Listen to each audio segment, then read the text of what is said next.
Apart from a few obvious other little things, such as, say, a global pandemic, economic meltdown, and a virtual vacuum of sports and entertainment, 2020 will also be remembered more fondly as the year of the hyper-naked motorcycle. With the arrival of Looney Tunes bikes such as Ducati's astonishing V4 Panigale Streetfighter, and even the all-new 200 brake horsepower plus MV Agusta Brutale 1000, not to mention the already mind-blowing recent offerings such as Kawasaki supercharged ZH2 and KTM's updated 1290 Super Duke R, if you want to get your kicks naked, so to speak, and with as much blistering power and performance as possible, there has never been a better time. In fact, we've got plenty of big engine, big power super nakeds, and what are now being branded as hyper nakeds on the market right now, that they actually comprise a whole top 10 of their own here. So if you're going to strip it all down, which comes out on top?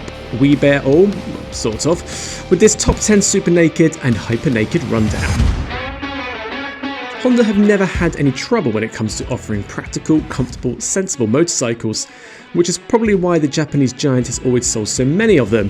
But they've never gone quite beyond the Fireblade Sports Park for the big CC, big power thrills. However, it is nudging closer with the latest generation Honda CB1000R. Introduced in 2018, boasting what Honda calls Neo Cafe styling, whatever that is, the CB1000R is enough of a step up to warrant inclusion here, just. Now, with a respectable 143 brake horsepower, a new chassis, decent adjustable suspension front and rear and more striking styling, it's an all-rounder sharper and more entertaining than ever, but with typically classy Honda quality and brilliant ergonomics too. The CB may not quite be a true fire-breathing, rip-snorting beast of a super naked, but it's a classy, fast, entertaining roadster that's more than worthy of your consideration.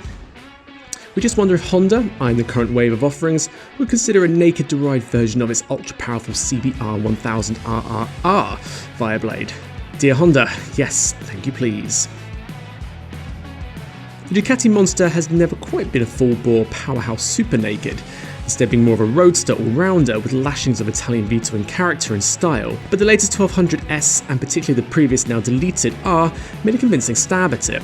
The R, with its 160 brake horsepower V-twin Öhlins suspension, big Brembo brakes, and more, was a true loony performance bike, but the still available S, though slightly softer and not quite as highly spec'd, is definitely worth your consideration too. This liquid-cooled twin produces 140 brake horsepower, plus plenty of mid and low down grunt, and though it's slightly heavier than the R, the S boasts pucker Öhlins suspension, plus there are 3 switchable riding modes, traction control and ABS. Ultimately, it may be no intensely focused sports roadster, but it's not far off. Will give most bikes here a run for their money, and has the undeniable extra appeal of its monster looks and Ducati kudos. When BMW followed up its full-fat revolutionary first S1000RR powerhouse superbike in 2010, it was perhaps inevitable that a super naked version would eventually follow. In 2014 it did, and although slightly anonymously styled and detuned to 160 brake horsepower, it didn't disappoint thanks to its blistering performance and the superbike style handling to map. It was also surprisingly easy to live with, reasonably comfortable and practical. And if you took advantage of BMW's typical options, you come with everything from flashy electronics, semi-active suspension and even cruise control. That, however, was that. Nothing's changed since 2014, which is why the R has slipped down the rankings here. However, with an all-new S1000RR debuting in 2019, a naked version is surely imminent. The latest Triumph Speed Triple RS's position here might seem a little low, but it's more a reflection of how competitive the category has become and how extreme the most potent examples now are. All-speed triples with their distinctive styling, characterful 3-cylinder motors, and typically decent Triumph handling are great super nakeds, while the latest versions introduced in 2018 upped the power to 148 brake horsepower and updated electronics to bring the British icon almost back on a par with the competition. The best is a top-spec RS, which also gets fully adjustable Öhlins, an extra track riding mode, optimised cornering, ABS and traction control. Alas, while characterful, it just can't quite match the sheer brute performance of some rivals. Yamaha's super naked version of its brilliant R1 superbike has never quite received the recognition or acclaim its abilities deserve. That's partly because, due to it arriving late in 2016, its divisive styling, and because the original stock are having a slightly bland chassis that failed to match the potency of its detuned yet still ballistic 158 brake horsepower engine. That latter criticism was fundamentally removed with the arrival of the SP version, complete with semi-active suspension, colour TFT dash and uprated switchgear. The brilliant engine was unchanged, as were the comfortable practical ergonomics, but now here was a super naked that not only went and handled almost as well as any, but was also real-world relevant. At almost £15,000, the Yamaha MT-10 SP is a little on the pricey side, but it's one of the best balanced all-round super nakeds you can buy. Having sorted through the super nakeds, we're now getting into the business end, where super just isn't super enough. Meet the hyper nakeds. Okay, so it might be more PR bump than anything, but some manufacturers have run with the idea of hyper nakeds to the extent there is now a core group. Beginning here with the KTM 1290 Super Duke R. The first generation was launched in 2013, with the then class-leading 160 brake horsepower, before things stepped up further with the even more powerful 177 brake horsepower Super Duke R. For 2020, KTM's 1290 Super Duke R has been improved yet again, but not with more power, which might be a mistake considering how some of its rivals have moved on. Instead, it's focused on improving refinement and manners. It's now a more rounded machine than ever, and just as potent, but in this ranking it suffers slightly by simply not standing out quite as much as it could have, and also from oft-repeated criticisms that slightly suspect reliability. It's still a great bike though. Aprilia's naked version of the superb RS V4 superbike has been impressing with both its performance and class-leading electronics for almost a decade now, and is regarded as the best of all super nakeds, rising to 175 brake horsepower 1100cc form in 2015, updated twice since, in 2017 and 19, and offered in base RR and bling bling factory guisers.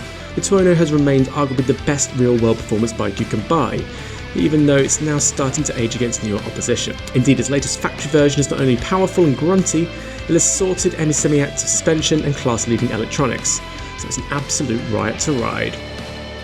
Italian Exotica specialists MV Agusta are famous, certainly its modern incarnation, for its fierce, power-packed super naked Brutales.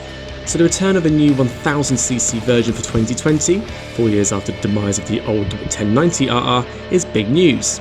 With a whopping 208 brake horsepower from its transverse 4-cylinder, an all-new chassis and more muscular styling, there was a lot to admire both on and under the very sexy super naked. Better still, MV Agusta continues to keep refining the package further with a brand new Serie Oro version, packing featherweight carbon and a power jump to 212 brake horsepower, albeit with an even more extravagant hike to the price at an eye-watering €43,000. On the downside, like previous Brutales, the RR's riding position is as extreme as its performance. The price is ridiculously high, and its dealer network and reputation for durability is certainly less reassuring than most rivals. But if you can afford to let your heart lead your head, the MV Agusta Brutale 1000RR is arguably the ultimate poster bike that will turn heads wherever you go and make you feel like $1 million. One of the most eagerly anticipated bikes of 2020 certainly hasn't disappointed. The naked version of the Ducati Panigale V4 sports bike has a mind-boggling 205 brake horsepower, a fabulous chassis, and yet, thanks to a slightly extended swing arm, is impressively stable, roomy, and even fairly practical. It has its drawbacks though. It's not the most beautiful Ducati ever built, and despite all its brilliance, at just shy of 20k for the S, it's very expensive for a motorcycle too. As in most Ducatis though, it is the iPhone of motorcycles. No matter the price, if you've got to have it, you're going to have it. Yes, we have chosen the Kawasaki Z H2 as our favourite super hyper naked motorcycle of 2020, and we stand by our choice. In your face, aggressive and loud in the same way the Ducati or MV is chiselled, refined and poised, while you're unlikely to sway anyone towards a ZH2 if their heart is set on a Streetfighter V4 S, spend a bit of time with a Kawasaki and we can guarantee it will at least leave a very favourable impression, which for some is definitely more than enough. At its heart is its supercharged party piece. The Revvy 197 brake horsepower ZH2 proving a worthy sibling to the ballistic H2 fully fledged sports bikes. At its heart is its supercharged party piece. The Revvy 197 brake horsepower ZH2 proving a worthy sibling to the ballistic H2 fully fed sports bikes. Indeed, it certainly delivers when you unleash its full potential. In fact, the Kawasaki ZH2 is blisteringly fast, with all the whistling, blower drive and chirpy overrun that goes with it. And if that's what you want from your hyper-naked motorcycle, then you'll be a very happy bunny. In all honesty, any one of the top 5 here could line up differently depending on what you prioritise most in a motorcycle, whether it's Ducati Streetfighter V4's engineering prowess, the Aprilia's sporting attitude, or the MV Agusta's well-finished finesse. However, while the jagged edges of the design, though unashamedly Kawasaki, won't be to everyone's taste here, there is otherwise little to fault the ZH2 once you dig below the surface. Indeed, here it gets our nod for either matching, getting close to, or surpassing each of its rivals in key areas, power to handling to comfort. While it's more refined and usable day to day than you might think. Better still, at just over £15,000, it is excellent value compared to its rivals. So while the ZH2 might be the wild child turning up to a dinner party with a six-pack of beer, while you may think you crave sophistication, you know you'll end up having plenty of honest fast fun on the Kawasaki and pocketing some spare cash while you're at it. If you like this video, remember to like and subscribe, and please leave a comment below if you'd like us to work through any other top 10s.